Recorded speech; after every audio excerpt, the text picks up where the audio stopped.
భారీ అంచనాలతో వచ్చి ఇటీవల అతి భారీ హిట్ అందుకున్న సినిమా 'కాంతార'. విమర్శకుల ప్రశంసలు అందుకున్న సినిమా 'కాంతార'. అండ్ మహా దర్శకులు, గొప్ప గొప్ప దర్శకులు ఇప్పటివరకు ఇండియన్ సినిమా చరిత్రలో ఈ సినిమాని చూసి నేర్చుకోండయ్యా, మనం సిగ్గుపడాలి, ఇలాంటి సినిమాలు తీయాలని చెప్పిన వాళ్ళు చాలామంది ఉన్నారు. ఈ సినిమాకి ఆస్కార్ ఖచ్చితంగా రావాలి అని కోరుకున్న వాళ్ళు ఉన్నారు. రిషబ్ శెట్టి నటనకి అసలు ఆస్కార్ కూడా చాలా తక్కువే అన్న వాళ్ళు ఉన్నారు. Already he has proven with 70th Filmfare award. అయినప్పటికీ కూడా అసలు అది కూడా చాలా తక్కువే అన్నట్టుగా ఫీల్ అయ్యే వాళ్ళు ఉన్నారు. ఇట్లాంటి టైంలో 'కాంతార' గురించి రోజుకొకరు ఎవరో ఒకరు చూసిన ప్రతి ఒక్కరు ఏదో ఒకటి వాళ్ళ అనుభూతిని షేర్ చేసుకుంటూనే ఉన్నారు. తాజాగా మోహన్ లాల్ గారు 'కాంతార' చూడడం జరిగింది. ఆయన చూసిన తర్వాత ఏమన్నారంటే, 'కాంతారాలో నటించలేకపోయాను. సరే, చాప్టర్ 1లోనూ నేను నటించలేకపోయాను. నెక్స్ట్ పార్ట్ 3 అనేది ఏదో ఉంది కదా, దాంట్లో నాకు ఒక చిన్న రోల్ ఇస్తారా అని అడిగాడట. అసలు అది ఎంత పెద్ద కాంప్లిమెంట్ అంటే, ఒక స్టార్ నటుడు మోహన్ లాల్ గారు అంటే మలయాళంలో దిగ్గజం మన మమ్ముట్టి మోహన్ లాల్ గారు అంటే.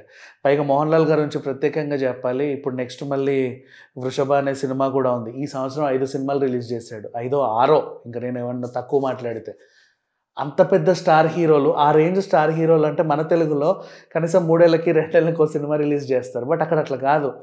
సంవత్సరానికి 5 సినిమాలు, ప్రతి 2 నెలలకి 3 నెలలకు ఒక సినిమా రిలీజ్ అవుతుందంటే సచ్ ఏ బ్యూటిఫుల్ సోల్. చెప్పాలంటే తన వల్ల ఇండస్ట్రీ బతుకుతుంది, చాలామంది బతుకుతున్నారు. థియేటర్లు, డిస్ట్రిబ్యూటర్లు, ఎగ్జిబిటర్లు అందరికీ పని ఉంది.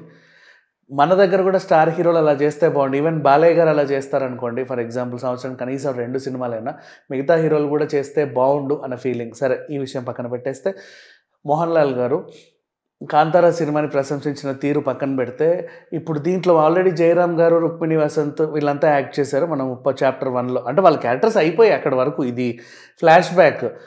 తర్వాత అక్కడి నుంచి నెక్స్ట్ ఇంకో పార్ట్ స్టార్ట్ అవ్వబోతుంది. అది కూడా ప్రీక్వెల్లోనే పార్ట్ 2. ప్రీక్వెల్లో పార్ట్ 2 కాబట్టి మేబీ దాంట్లో బోల్డన్ని క్యారెక్టర్స్ ఉంటాయి. అండ్ తాజాగా అందిన సమాచారం ప్రకారం చాప్టర్ 2లో మన జూనియర్ ఎన్టీఆర్ గారు కూడా ఒక స్పెషల్ రోల్ చేయబోతున్నారు, క్యామియో రోల్లో కనబడబోతున్నారు అనేది ఒకటి ఉంది. ఈవెన్ ఎన్టీఆర్ గారు కూడా ఈ సినిమాని చూడడం, ప్రశంసించడం జరిగింది. చాలామందికి అర్థం కాని విషయం, ఒక ప్రదేశాన్ని సృష్టించి అక్కడ ఒక కథని లీడ్ చేసి అసలు ఏం జరిగింది ఏంటి అనేది నీట్గా చెప్పుకుంటూ కూర్చున్నంతసేపు ఎవరికి బోర్ కొట్టకుండా ఉన్న సినిమా 'కాంతార'. అండ్ ఇప్పుడు సృష్టించి అనే పదం వాడాను కదా, దాని గురించి కూడా మళ్ళీ చెప్పాలి. అది నిజంగా జరిగిన స్టోరీని వాళ్ళంత రియలిస్టిక్గా చూపించారు. ఎప్పటిదో వాళ్ళ పురాణాల్లో రాసి పెట్టుకున్న స్టోరీని చాలా గొప్పగా, చాలా నీట్గా, చాలా క్యూట్గా, అసలు ఇట్లాంటి సినిమాలు ఎలా తీయగలరు అనేలాగా. పోనీ షూటింగ్ ఏమన్నా గబగబా చేశారంటే అది కూడా కాదు. ఎన్నో అవాంతరాలు, మధ్య మధ్యలో నటులు చనిపోవడాలు, ఆర్టిస్టులు అండ్ టెక్నీషియన్స్ చనిపోవడాలు, ఎక్కడో అడవుల్లో రోజుకు 2 గంటలు రాను 2 గంటలు పోను. పాపం షూట్ చేసే పోవడం అంటే ఉత్సాహంగా వెళ్తారులే, వచ్చేటప్పుడు ఎంత భారంగా ఉంటుంది తెలుసా. అబ్బా, ఇప్పుడు వెళ్ళాలా ఖచ్చితంగా, అసలు ఈ అడవిలోనే పడుకుంటే బాగుండన్న ఫీలింగ్ కూడా వస్తుంది. అట్లాంటి అడవి, నిజంగా పంజుర్లి గులిగా దేవుళ్ళు తిరిగిన నేలలాగా భావించే అడవిలో వీళ్ళు వెళ్ళి షూట్ చేయడం. అండ్ ఆయనే డైరెక్ట్ చేసి, ఆయనే నటించి, ఇటు తీసేవాడు ఆయనే, అటు చేసేవాడు ఆయనే. మానిటరింగ్ చేసుకుంటూ మిగతా వాళ్ళ చేత నటింపజేస్తూ, మీరు కావాలంటే యూట్యూబ్లో చూడండి, కొన్ని మేకింగ్ షాట్స్ బయటికి వస్తాయి.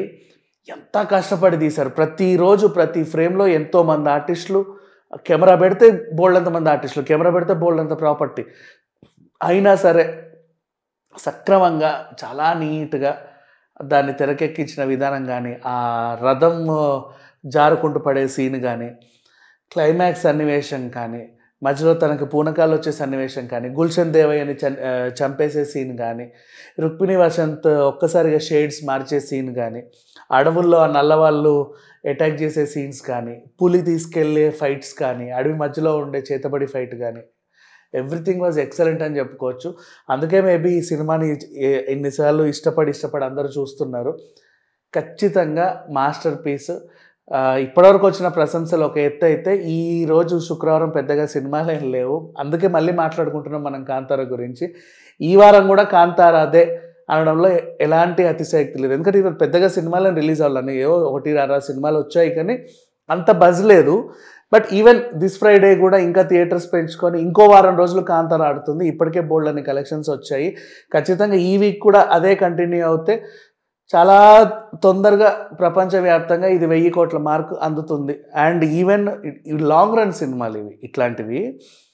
నెక్స్ట్ మళ్ళీ ఓటీటీకి వచ్చినా కూడా వీటికి అంటూ ఒక లైఫ్ ఎక్కువే ఉంటుంది. అండ్ మీకు తెలియని ఇంకొక విషయం ఏంటంటే కాంతార ఇది చూసిన తర్వాత అసలు కాంతార పార్ట్ ముందొచ్చిన పార్ట్లో ఏం జరిగింది అని తెలుసుకోవడానికి చాలామంది ఇష్టం చూపించి దాన్ని అదే పనిగా చూసేసరికి ఇప్పుడు అమెజాన్ ప్రైమ్లో ఉందనుకుంటుంది అండ్ నెట్ఫ్లిక్స్లో కూడా ఒక వెర్షన్, అంటే డిఫరెంట్ లాంగ్వేజెస్లో. ఇప్పుడు అది మళ్ళీ వ్యూస్ పరంగా టాప్లోకి వెళ్ళిపోయింది. సో ఒక పార్ట్ రావడం, దాని గత పార్ట్ని కూడా, అంటే ఎప్పుడో 2022లో రిలీజ్ అయింది, దాన్ని ఆల్రెడీ చూసిన వాళ్ళు మళ్ళీ దాన్ని చూడాలనుకోవడం నిజంగా గ్రేట్. సో ఓవరాల్గా మోహన్ లాల్ గారు, ఎన్టీఆర్ గారు Kantara prequel chapter the legend chapter 1 మనం చూసాం. చాప్టర్ 2 అంటే ఒరిజినల్ కాంతార అసలు దాన్ని పక్కన పెట్టేద్దాం, ఈ ప్రీక్వెల్లోనే సెకండ్ పార్ట్ ఇది, దీంట్లో ఉండబోతున్నారు అని అనుకుంటున్నా. అది ఎంతవరకు సఫలం అవుతుందో తెలియదు. Thank you so much.